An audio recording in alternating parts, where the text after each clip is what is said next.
Hey, Brother Matt, I want to talk about the Montauk Project. It's basically a one-for-one replica of Stranger Things. So let me start from the beginning. In 1992, a man named Nichols released a book talking about the Montauk Project. He basically had these repressed memories that came back that alluded to his time in Camp Hero. Also, I can remember I had an office in the radar tower. It was the first office on the second floor in the back. Next to my office was another office. So Camp Hero is the one-for-one replica of Hawkins' lab. The similarities don't end there. They were trying to do experiments to amplify their psychic abilities.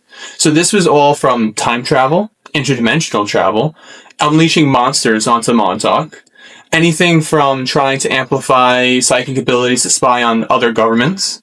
So the experiments there were pretty crazy.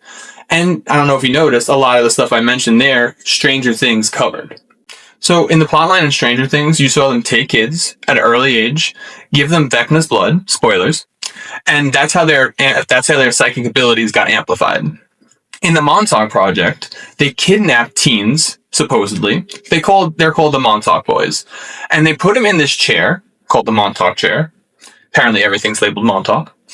And that was supposed to amplify their psychic abilities to the point where, like I said, they can time travel, do all of this. But there have been reports of monsters being released. So accounts say that there was this person who was linked up to a chair.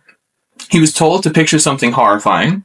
And since he was linked to the chair that amplified his abilities, the thing that he pictured came to life in Montauk, in Camp Hero. This caused major destruction, as you can imagine, a big monster running around, and destroyed the whole facility.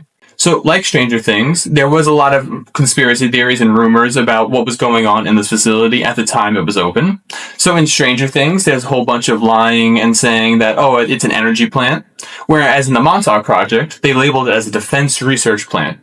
And they basically did lie to people around there saying what they were doing. So I've been looking online at a lot of the research and a lot of the interviews by Nichols.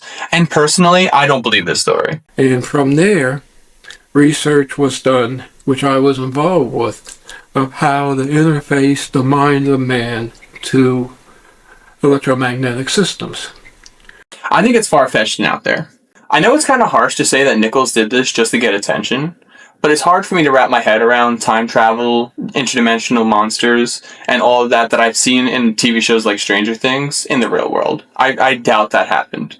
What I do believe is that the military did do a lot of research at that base, causing people to maybe see things and hallucinate, but I doubt that time travel or monsters were there. But I'm leaving it up to you, Matt. What do you think? Should we even bring this up on one of our podcasts? Let me know.